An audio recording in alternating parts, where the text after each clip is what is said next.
Apache was 40 years old, tall as the barn he built with his own hands, and still untouched by any woman.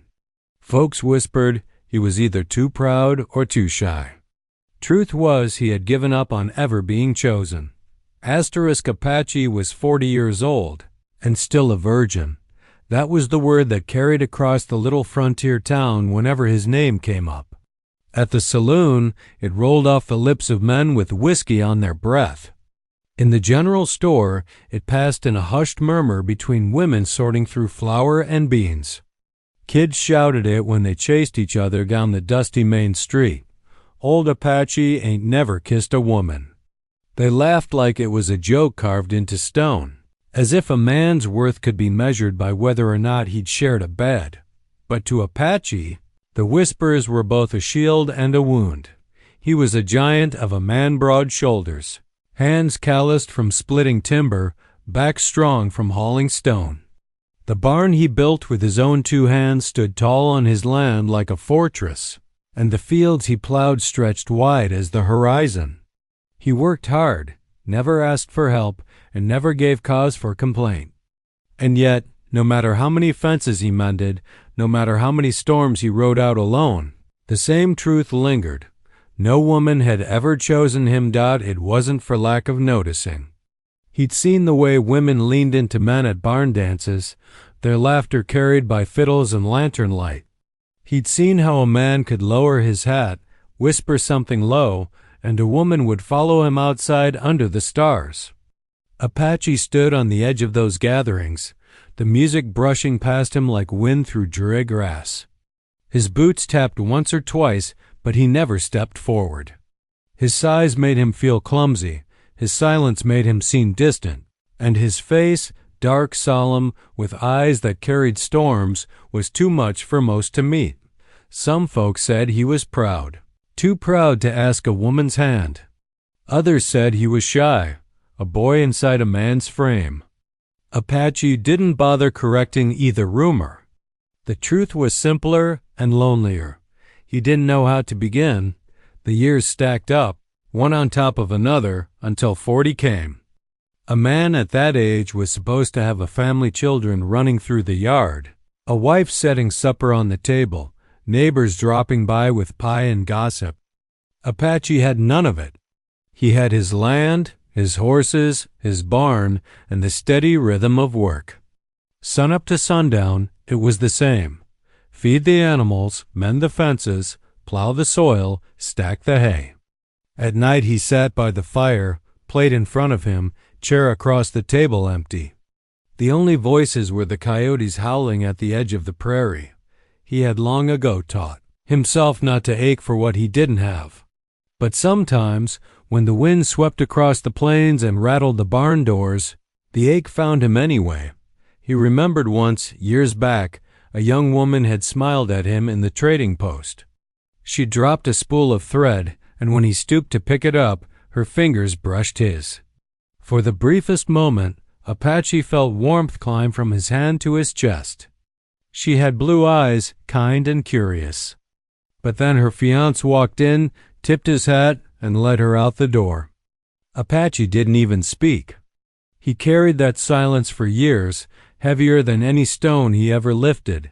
The town didn't hate him. They respected him in their way. If a wagon wheel broke, Apache would be the first to set his shoulder under it. If a storm tore through, he'd ride out with rope and strong arms to save cattle. He was dependable, solid, but behind his back, the whispers lingered like a thorn that never quite broke the skin. 40 years old, and not a woman to his name. Apache told himself it didn't matter. He told himself he had no need for company, that the work filled his days enough. He told himself a man could live and die just fine with no one in his bed, and maybe he would have kept believing it, but fate doesn't always knock polite at the door. Sometimes it comes riding on the wind, carried by storm clouds, and delivers itself straight into your barn. The sun rose every morning the same way on Apache's land, burning red over the horizon, pushing back the chill of night. To him, it was less a miracle than a clock striking its hour. He moved with it, steady and unhurried, as if his body were wound by the rhythm of work itself. Before dawn, he'd step into his boots, pull on his worn coat, and walk out into the cool air. The soil crunched under his steps, and the world smelled of damp earth and hay. Horses nickered from their stalls, tails flicking, waiting for his hand.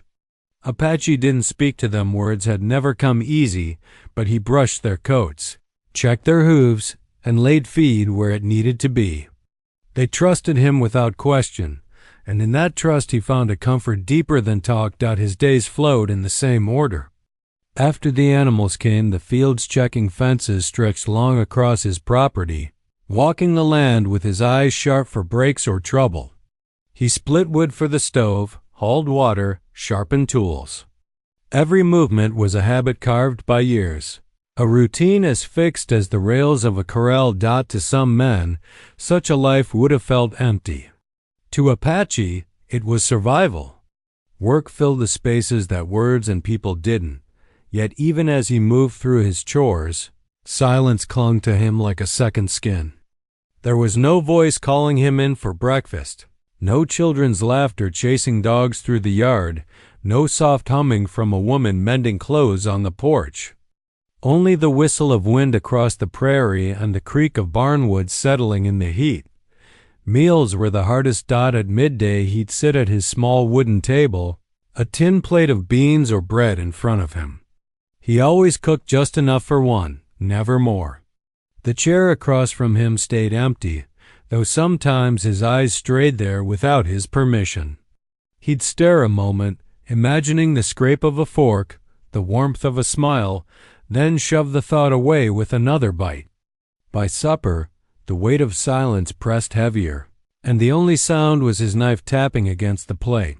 Sometimes, when the day stretched long and the ache in his bones reminded him of his years, Apache would lean back in his chair and close his eyes.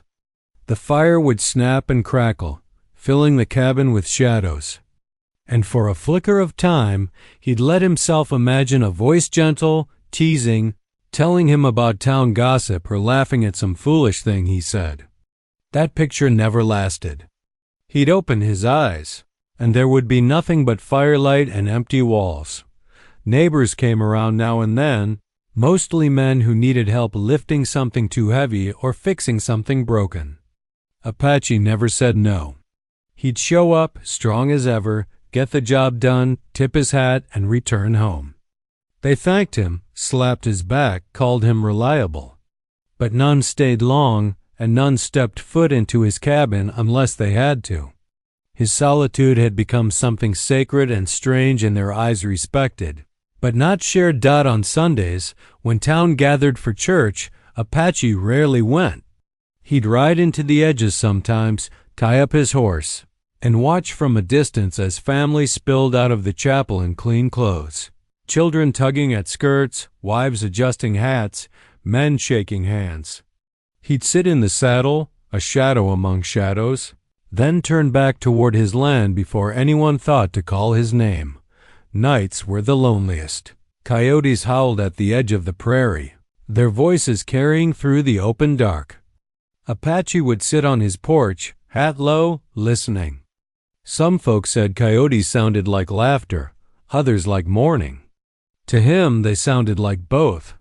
He'd watch the stars, bright and countless, and wonder if God had set one aside for men like him, men who lived, worked, and faded without ever being chosen. But when the first light came again, he didn't dwell on such thoughts. He rose, put on his boots, and began the day's work again. Chores didn't wait for sorrow. Work didn't care if you were lonely. And so Apache carried on, steady as stone, a man built of silence, until the night the storm came. It began with a shift in the wind. Apache knew the language of the prairie better than most, and when the air turned heavy, when the sky wore a bruised shade of purple, he felt the storm coming before the first cloud split. He stood at the edge of his fields, hat low, watching as the horizon swallowed the last of the sun in a band of fire. The silence was the first warning. Birds that usually skimmed the grass had vanished, and the crickets hushed as if the world itself was holding its breath. Then came the rumble-low, rolling thunder that made the barn walls tremble. Apache didn't flinch. He'd ridden out worse. Storms were part of the land, same as dust and drought. But something about this one felt different. He went about his evening with calm hands, latching barn doors, checking the horses, securing the tools that might scatter in the wind. Lightning flashed, jagged and white, splitting the sky like a blade. The animals grew restless, stamping and tossing their heads, nostrils wide. Apache laid a hand on his Mari's neck, steadying her. "Easy now," he muttered, voice low. The closest thing to comfort he ever gave Dot. By the time he crossed back to the barn doors, the rain had come. It didn't start as a drizzle, it fell all at once, a curtain of water that blurred the land into a gray sheet. The roof sang with it, a hammering that echoed through the boards. The air smelled of wet earth, sharp and metallic. Apache pulled the doors shut and dropped the iron bar across them. He was alone with the horses, the hay, and the restless storm pressing against the walls. He expected the night to pass like so many others, loud with thunder, long with silence. Then came the knock. It was faint at first, a quick rap against wood almost drowned by the rain. Apache froze. He thought maybe a branch had snapped loose, maybe debris had hit the side of the barn. But then it came again, louder, urgent. A hand, not the storm. Apache unlatched the door a crack, rain lashing in sideways. And there she was, a woman, soaked through, dress clinging to her frame, hair plastered to her cheeks. Her eyes, wide and desperate, locked onto his. Lightning lit her face in a flash, and for the briefest second she looked like something out of a dream, wild, untamed, alive. "Please," she said, breathless, water running down her face. "Please, I need shelter.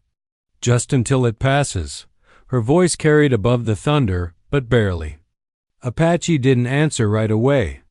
Words had never been quick for him, and now, staring at a stranger who looked like she'd been dropped on his doorstep by the storm itself, his silence felt heavier than ever. She clutched the door frame, shivering. "I won't be any trouble. Just a dry place." Apache stepped aside without a word, lifting the bar and pulling the door open wide. She stumbled in, water dripping from her hem onto the straw-strewn floor.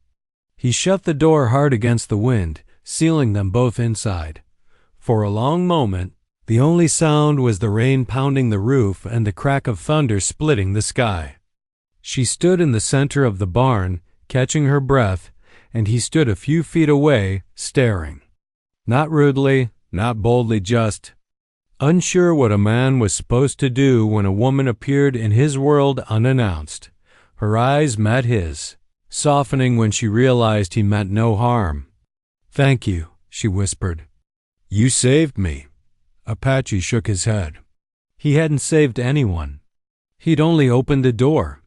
But as he reached for the spare blanket kept near the hayloft and handed it to her, something inside him stirred, a feeling he hadn't allowed in years. The storm raged outside, relentless, but in that moment, the barn no longer felt like just a place to house horses. It felt like a crossroads, and Apache knew, though he couldn't yet name it, that nothing about his quiet life would be the same when morning came. The barn smelled of hay and horses, dampened now by the storm's wet breath sneaking in through every crack in the wood. The woman stood just inside, dripping onto the straw, her arms wrapped tight around herself. Her teeth chattered from the cold, but her eyes, bright even in the dim lantern glow, never left Apache's face. He felt those eyes like a weight. Not heavy, but strange, as if she were reading things in him no one else ever bothered to look for. He shifted under her gaze, tugging at the brim of his hat, then finally set it aside. "You'll catch your death like that," he muttered. Voice gravelly from disuse, she gave a short, breathless laugh, half from nerves, half from relief. Better death here than out there, she said, nodding toward the storm clawing at the walls. Apache didn't smile, though something in his chest tugged. He crossed to a shelf, pulled down an old blanket, and held it out. She took it with both hands, clutching the wool close to her shivering body. "Thank you," she whispered again. He gave a small nod, unsure what else to say. He wasn't a man of many words, and women real, living, flesh and blood women had rarely lingered near him long enough to require them. The horses shifted in their stalls, unsettled by the storm. Lightning flashed, white through the cracks in the boards, followed by a boom that rattled the ground. She flinched at the sound, stepping closer to him without thinking. Her shoulder brushed his arm, and Apache felt it like a spark jumping from flint. She caught herself, drew back an inch, then offered a sheepish smile. "Sorry, storms make me jumpy." Apache cleared his throat. "Ain't nothing to be sorry for." For a moment, silence stretched between them. Not the heavy silence he was used to, but a fragile one, like thin ice waiting to break. She studied him in that stillness, his broad frame, his weathered face, the hands that looked more suited for swinging axes than offering comfort. "You live here alone?" she asked finally. He nodded once. "Always," her brow furrowed, as though she couldn't quite picture such a life. "That must get lonely." The words struck deeper than she could know.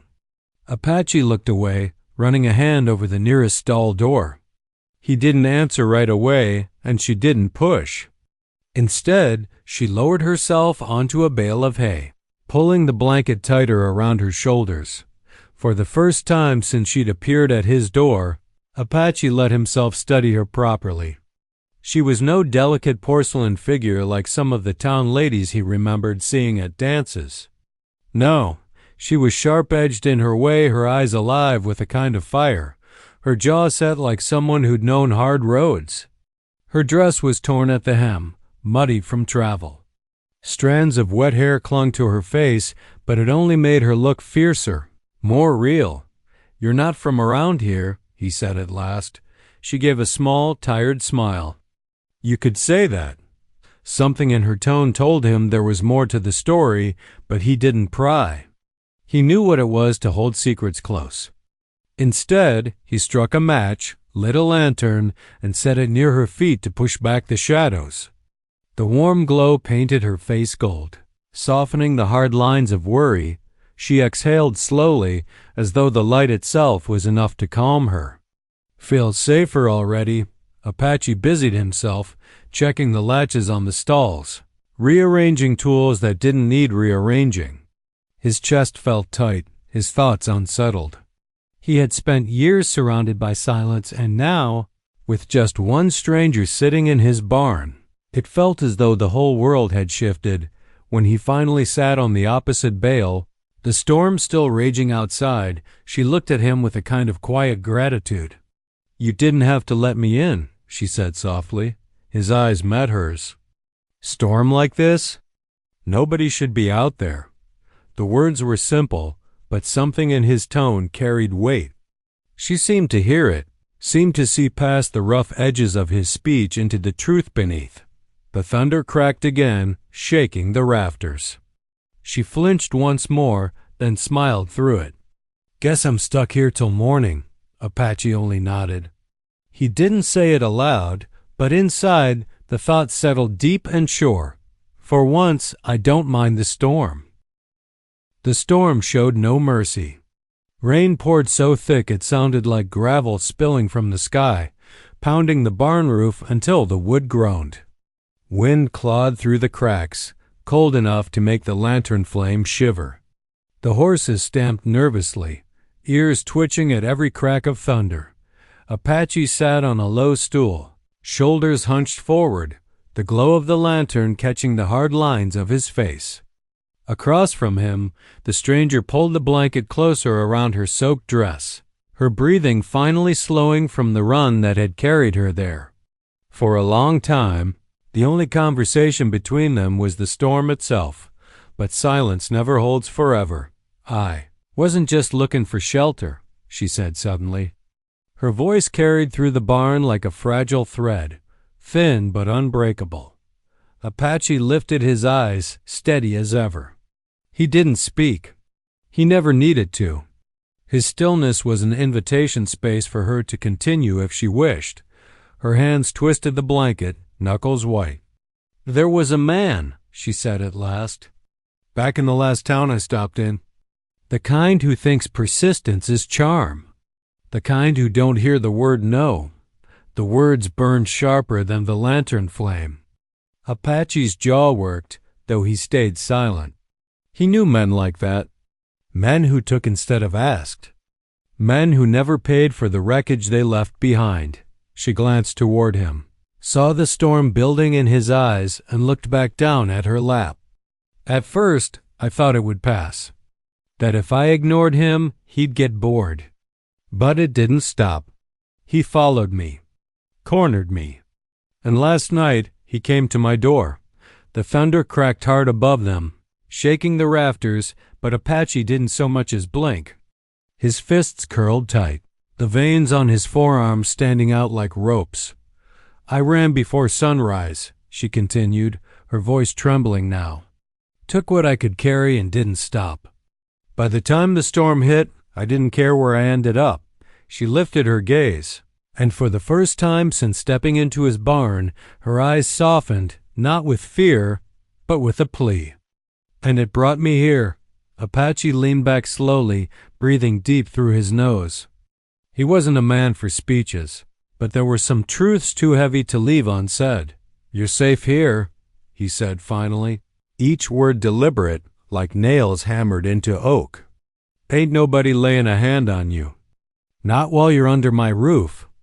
The storm seemed to pause between thunderclaps, holding its breath. She stared at him, searching his face as though trying to measure the weight of that promise. What she saw there must have been enough, because her shoulders dropped, the tightness in her jaw loosening. "You mean that," she whispered. Apache only nodded, but the nod carried the force of stone. The blanket slipped a little from her shoulders, and she pulled it back around herself, this time not out of fear, but comfort. "I thought I'd feel terrified," she admitted softly. "Running blind, ending up in a stranger's barn, miles from anywhere I know." But she gave a small, breathless laugh. "I haven't felt this safe in months." Apache shifted on the stool, uncomfortable with praise. He wasn't used to being looked at that way, like he was more than a man passing through life unnoticed. He lowered his gaze to the lantern, the flame flickering in the draft. "The storm'll pass," he said. "Then you can decide where you want to go." She studied him, tilting her head as though she could see through the armor of his silence. "And what about you? Where do you go when storms come?" He looked up, caught off guard by the question. No one had ever asked him that, not about storms, not about himself, not about anything. For a moment, he thought about answering with the truth. "I sit alone." "I've always sat alone." But the words snagged in his throat, heavy as stone. Instead, he shrugged. "Nowhere. Just here." She didn't push. She didn't laugh or pry. She only gave a slow, knowing nod like she understood more than he said. And that, somehow, felt more dangerous than any storm. The rain raged on, but the air between them shifted. She had shared her secret, and in return, Apache had offered his word, a word that carried the weight of a man who never broke what he promised. For the first time in 40 years, the silence in his barn didn't feel empty. It felt alive. The storm showed no sign of mercy. Rain hammered the roof in relentless waves, the wind howling through the cracks as if the prairie itself were crying out. The horses shifted in their stalls, uneasy, their breath misting the cold air. Apache had weathered many nights like this. Nights where the storm outlasted the lantern flame, where sleep came only in fragments. Normally, he would sit it out alone, back against the barn wall, letting the thunder fill the silence. But this night wasn't like the others. He wasn't alone. The woman sat across from him, curled into the blanket he'd given her, her damp dress beginning to dry in the lantern's warmth. Stray strands of hair clung to her face, and when she tucked them behind her ear, Apache found his eyes lingering longer than he meant them to. She caught him looking once, and instead of turning away, she gave him a faint, almost teasing smile. "You don't talk much, do you?" she asked. Apache cleared his throat, shifting on the stool. "Never saw the need." Her smile deepened, soft but genuine. "That's all right." Some men talk too much. They fell into quiet again, though it wasn't the heavy silence Apache was used to. It was softer somehow, warmer, like the pause between heartbeats after a time. She spoke again, her voice quieter, more thoughtful. "When I was a girl, I used to love storms. My father would light a lantern, and we'd sit by the window and count the seconds between lightning and thunder.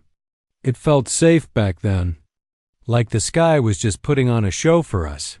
Apache's brow furrowed, the image foreign to him.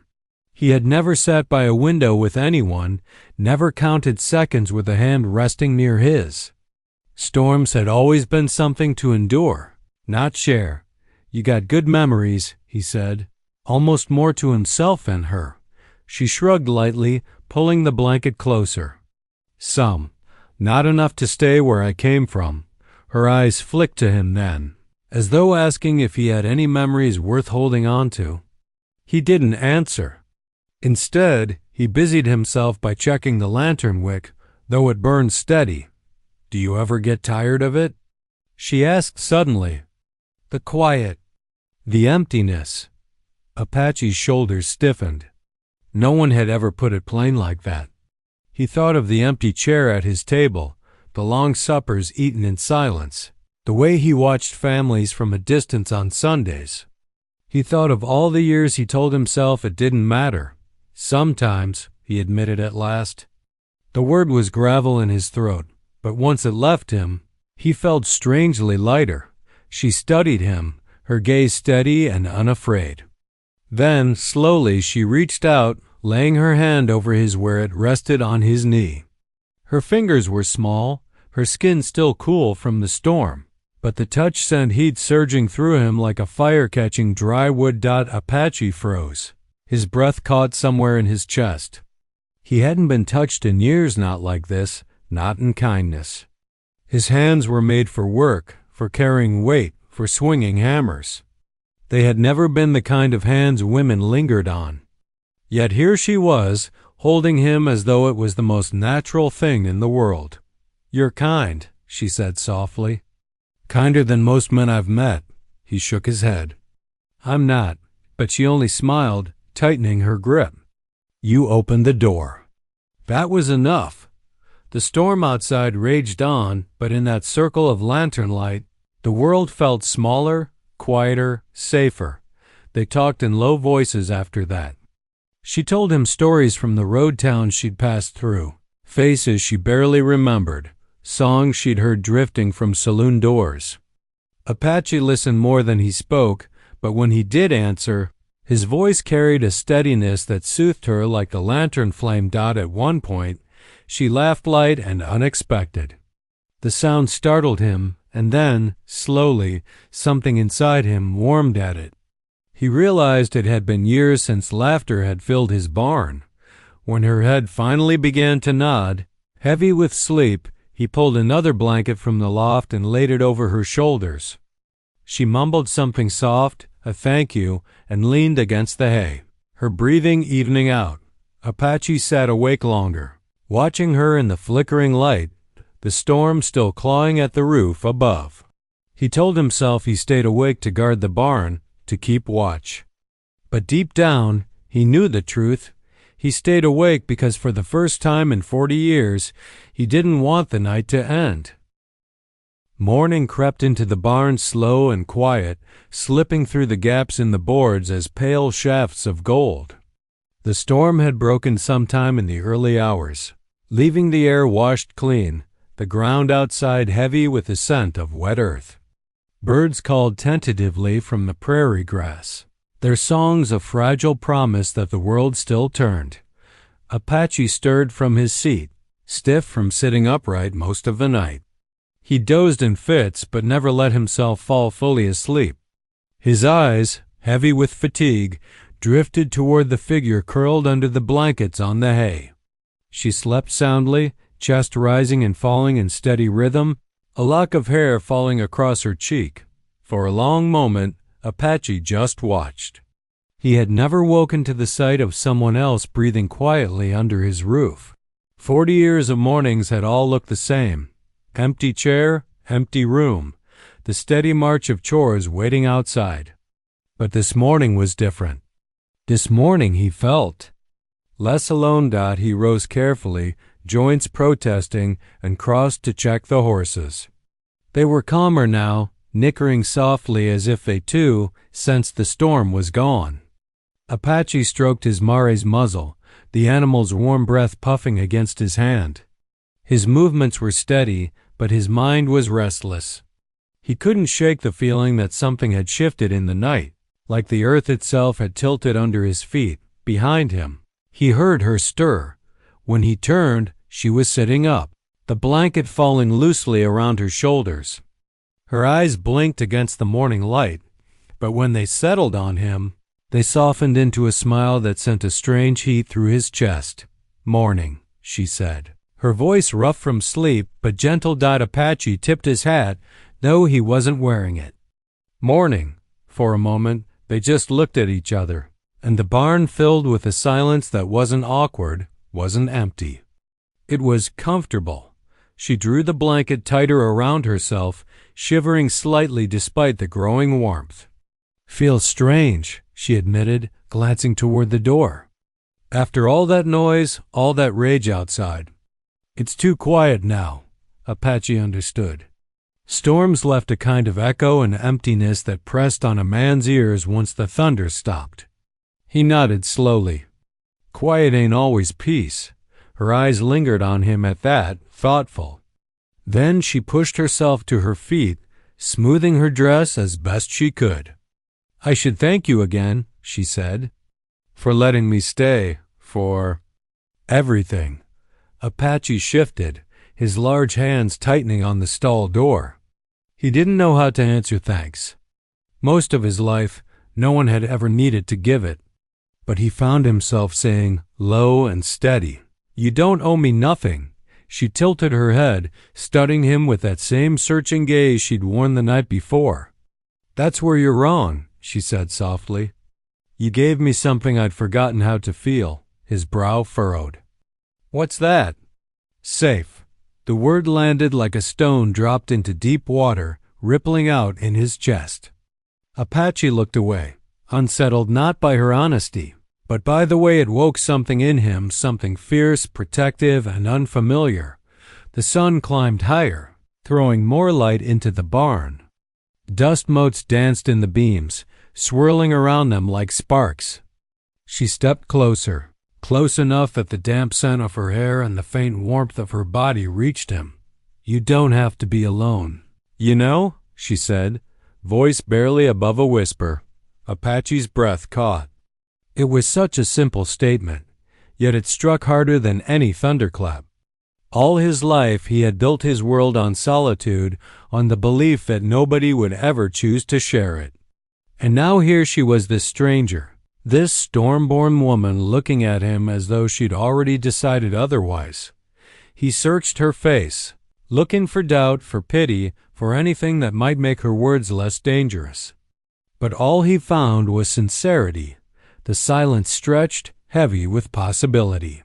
He wanted to say something, anything, but the words wouldn't come. So instead, he did what he had always done. He held her gaze steady, letting his eyes speak the truth his mouth could not, and she seemed to understand. Her smile deepened, soft and sure. She reached out, fingers brushing against his rough hand. This time, he didn't pull back. He let her touch linger, let the warmth spread through him like sunlight breaking after a long, bitter winter. The dawn had come, and with it, a change that no storm could wash away. The sun climbed higher, burning the last of the storm mist off the prairie.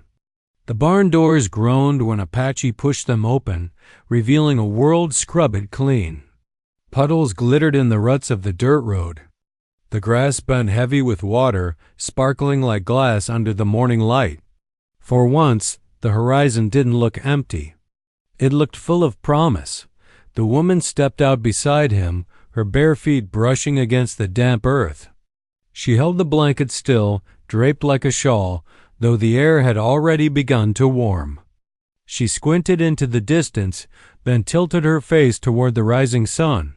"It feels different," she murmured. "Like the world started over." Apache said nothing.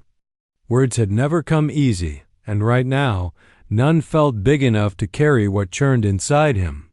He only watched her, memorizing the way the light caught in her hair, the way her eyes softened as though she belonged here already. She turned to him after a moment, catching his stare. Instead of embarrassment, her lips curved into a small, knowing smile. "You don't smile much, do you?" His brow furrowed, and he muttered, "Ain't had much reason." Her smile deepened, warm and certain. "Maybe now you do." Something in his chest tightened. 40 years he had lived without being chosen, without being seen. Now, in the space of one storm, she had looked straight through his silence and decided he was worth trusting, worth staying with. The thought both unsettled and steadied him, like standing on a cliff's edge and realizing for the first time he had wings.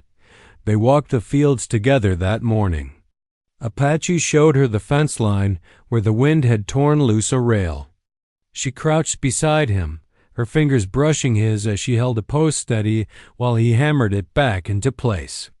It was a small thing, but to Apache it felt monumental, working not alone, but side by side.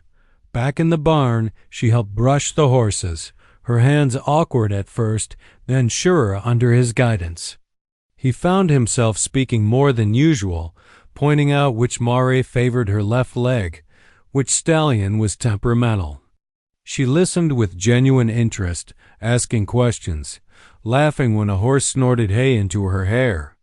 That laugh, bright and unguarded, echoed through the rafters, filling a space that had been hollow for decades. When noon came, they shared a meal at his table. For the first time, the other chair wasn't empty. She tore bread with her hands, offered him the larger piece without hesitation. He tried to protest, but her raised brows silenced him quicker than any argument. Apache wasn't used to such small gestures of care, and yet each one settled into him like a seed, taking root. Afterward, she set her hands flat on the table, her gaze steady on his. "You should know," she said, "I didn't come here with plans. I don't know what tomorrow looks like. I only know I don't want to go back. Not to him. Not to that life." Apache studied her, the weight of her words pressing against him. He thought of the long years of solitude, of nights filled with nothing but coyote howls and silence. He thought of the storm that had brought her here, the secret she'd shared, the trust she had placed in him. Slowly, he reached across the table, laying his rough hand over hers. "You don't have to," he said simply. Her fingers tightened around his, and in her eyes he saw the answer. Not just gratitude, not just relief. Something deeper. Something that whispered of roots finding soil, of two lives tangled together by chance but bound by choice. Outside, the prairie stretched endless and wide, the same as it always had. But for Apache, the world had changed. His barn, once a place of silence, now carried the memory of her laughter. His table, once marked by emptiness, now held the warmth of shared bread.